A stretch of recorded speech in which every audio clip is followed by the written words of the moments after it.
আসসালামু আলাইকুম, আমি আছি Islam. Welcome to my channel cook master Bangla recipe. আপনাদের জন্য আজকে নিয়ে এসেছি খোলা চিতই পিঠা। কি দেখতে খুব সুন্দর হয়েছে, তাই না?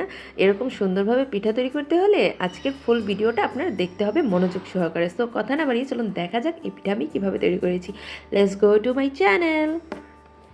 খোলা চিতই পিঠা তৈরি করার জন্য এখানে আমি নিয়ে নিয়েছি 1 কাপ পরিমাপের চালের গুঁড়ো। আমি শুকনো চালের গুঁড়োটা এখানে নিয়েছি, আপনারা চাইলে ভিজা চালের গুঁড়োটাও নিয়ে নিতে পারেন। আর এখানে অ্যাড করে দিলাম 1 চিমটি লবণ। আমি আমার পরিমাপ অনুযায়ী অ্যাড করেছি, আপনারা আপনাদের পরিমাপ অনুযায়ী অ্যাড করবেন।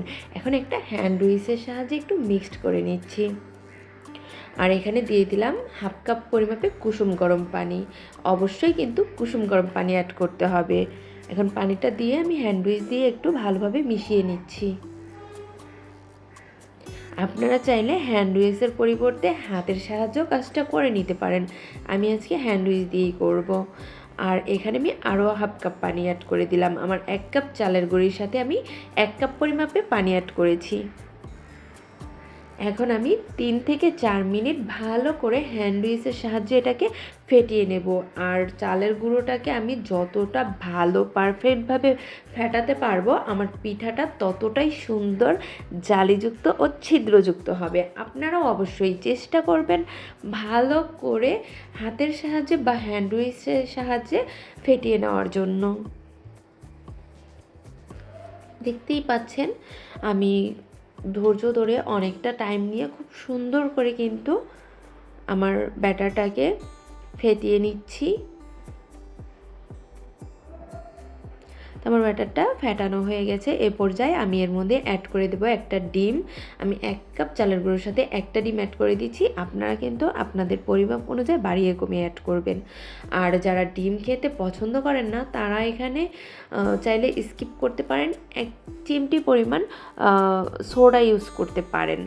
আর যারা হচ্ছে ডিম খান বাট ডিমের ফ্লেভারটা ভালো লাগে না অত একটা, তারা এখানে 1 চিমটি পরিমাপে এলাচ গুঁড়োটাও অ্যাড করে দিতে পারেন। তাহলে আর ডিমের যেই একটা দুর্গন্ধ আছে ওইটা আপনার কাছে আর আসবে না। তো আমি এখানে আজকে কিছুই অ্যাড করব না, শুধু ডিম দিয়েই তৈরি করে দেখাবো।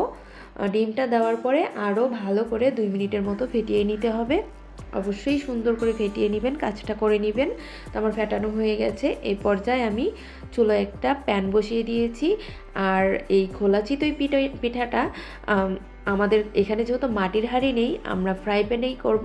আর আপনারা অবশ্য মাটির হাঁড়ি যদি হাতের কাছে না থাকে ফ্রাই প্যানে করার চেষ্টা করবেন, তাহলে পিঠাটা বেশি সুন্দর হবে।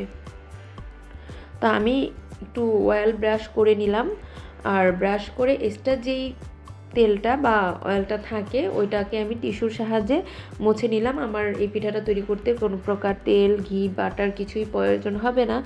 আমি শুধুই ফ্রাই প্যানে এটা করে নেব। জাস্ট ফ্রাই প্যানটা যাতে অয়েলি একটা ভাব থাকে ওই জন্য ব্রাশটা করে নিলাম। আর দেখতেই পেলেন আমি কিন্তু 1 চামচ ব্যাটার দিয়ে জাস্ট হাতের সাহায্যে ঘুরিয়ে খুব সুন্দর করে পিঠা তৈরি করে নিচ্ছি। আর এই পিঠাটা তৈরি করা একেবারেই সহজ, একদমই সিম্পল, আমরা অনেকেই পারি। আর যারা না পারি ভিডিওটা আপনারা একটু মনোযোগ সহকারে দেখবেন, তাহলেই এরকম সুন্দর পারফেক্ট ছিদ্রযুক্ত আপনারা খোলা পিঠাটা তৈরি করতে পারবেন। আর এই খোলা পিঠাটা সকালে বিকালে রুটি বানানোর ঝামেলা থাকে না এই শীতের দিনে। আর চালের গুঁড়ো দিয়ে এরকম পিঠা খুবই ভালো লাগে।